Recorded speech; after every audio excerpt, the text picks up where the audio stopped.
എല്ലാ സജ്ജനങ്ങൾക്കും നമസ്കാരം. വളരെ ദിവസങ്ങളായി യൂട്യൂബിലെത്തിയിട്ട് അനാരോഗ്യം കാരണം ആണ് എത്താതിരുന്നത്. എന്നാൽ ഇപ്പോഴും ആരോഗ്യസ്ഥിതി മെച്ചപ്പെട്ടുകൊണ്ടിരിക്കുന്നേ ഉള്ളൂ. എങ്കിലും ഇന്നത്തെ ദിവസം യൂട്യൂബിൽ വന്ന് 2 വാക്ക് പറഞ്ഞില്ലെങ്കിൽ അത് ദുഃഖകരമായി തീരും.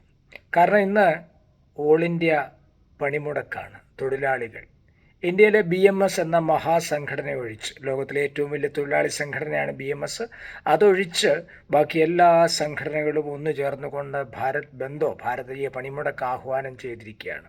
എന്തിനാണ് ഏതാണെന്ന് നമുക്ക് പിന്നെ സംസാരിക്കാം. രാവിലെ റോഡിൽ നല്ല തിരക്കായിരുന്നു ബാംഗ്ലൂരിൽ. പതിവിലെ പണിമുടക്കായിരുന്നത് കൊണ്ട് പെതുക്കെ വന്നാൽ സമയത്തിനെത്താമെന്ന് കരുതിയ ഞാൻ തെറ്റുപറ്റി. വളരെ കൃത്യമായിട്ട് ആ സമയത്ത് തന്നെ എത്തി പഞ്ച് ചെയ്യാൻ പറ്റുള്ളൂ. കാരണം റോഡിലെ തിരക്ക് കാരണം.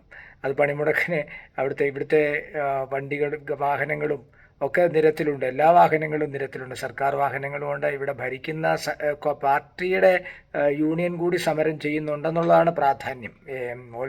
അതായത് കോൺഗ്രസിൻ്റെ സംഘടന NTUCയും സമരത്തിലുണ്ടെന്നാണ് അറിയാൻ കഴിഞ്ഞത്.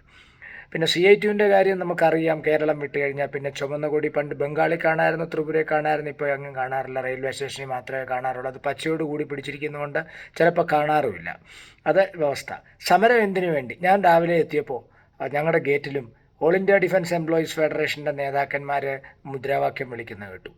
എന്തൊക്കെയോ മുദ്രാവാക്യം വിളിക്കുന്നുണ്ട്. അതിന് മുന്നിൽ നിന്ന് മുദ്രാവാക്യം വിളിക്കുന്ന ആൾ ഭാരതീയ ജനതാ പാർട്ടിയുടെ ഒരു നേതാവാണ്. പുറത്തു വരുമ്പോൾ ഗേറ്റിനകത്ത് മാത്രമേ അദ്ദേഹം CPIയുടെ യൂണിയനിലുള്ളൂ എന്നുള്ളതാണ് പരമാർത്ഥം.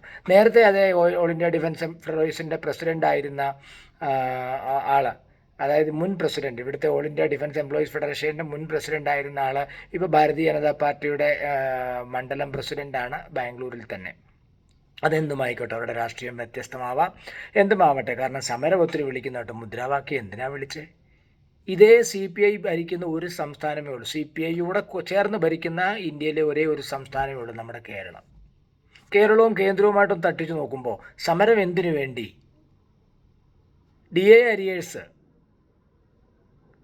18% കേരളം ഇപ്പോഴും കൊടുത്തിട്ടില്ല. കേന്ദ്ര സർക്കാരിൻ്റെ തൊഴിലാളികൾക്ക് DA അരിയേഴ്സ് കൊടുക്കാൻ ബാലൻസ് ഇല്ല, കൊടുത്തു കഴിഞ്ഞെന്നേ.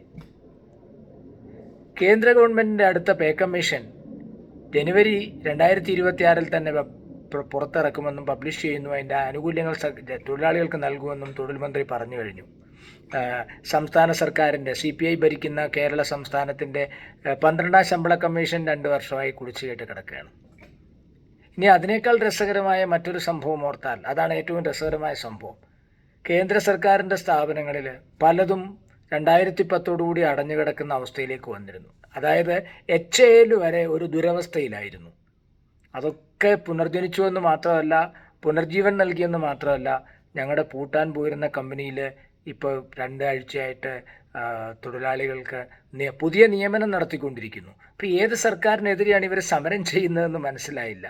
DA അരിയേഴ്സ് കൊടുക്കാനുള്ള കേരള സർക്കാരിനെതിരെയാണോ? 12ാം ശമ്പള കമ്മീഷൻ നടപ്പാക്കാത്ത കേരള സർക്കാരിനെതിരെയാണോ? തൊഴിലാളി വിരുദ്ധ പ്രവർത്തനം നിരന്തരം ചെയ്തുകൊണ്ടിരിക്കുന്ന കേരള സർക്കാരിനെതിരെയാണോ? കേന്ദ്ര സർക്കാരിനെ സംബന്ധിച്ചിടത്തോളം തൊഴിലാളി വിരുദ്ധമായ ഒരു പ്രവർത്തനവും നടത്തുന്നില്ല എന്നുള്ളത് പരമാർത്ഥം. പഠിച്ചാൽ മനസ്സിലാകും, ഇല്ലേ? ITI വരെ പുനർജനിക്കുന്നു എന്ന അവസ്ഥയിലേക്ക് എത്തിയിരിക്കുന്നു. അവരടച്ചുപൂട്ടിയത്. അവരുടെ കാലഘട്ടത്തിൽ HMD, ITI, BML ഒരു വലിയ ഫാക്ടറി ആയിരുന്നു. അടച്ചുപൂട്ടത്തിൻ്റെ ഗതികേടിലായിരുന്നു. നരേന്ദ്രമോദി സർക്കാർ അധികാരത്തിൽ വന്നപ്പോൾ ഇപ്പോൾ അതാ പുനർജീവനം വെച്ചു എന്നല്ല, ഇന്ത്യയിലെ ഏറ്റവും വലിയൊരു ഫാക്ടറിയായിട്ട് BEML മാറിക്കൊണ്ടിരിക്കുന്ന കാഴ്ച കാണാം. ഇപ്പോൾ തൊഴിലാളി വിരുദ്ധൻ ആരാണ്? എന്തിനാണ് ഈ സമരം എന്നുള്ളതാണ് പരമാർത്ഥം. ഇങ്ങനെ ഒരു പ്രഹസനത്തിൻ്റെ ആവശ്യമുണ്ടോ സഖാക്കളെ? ഒരു ചോദ്യം മാത്രം. ഹരി ഓം.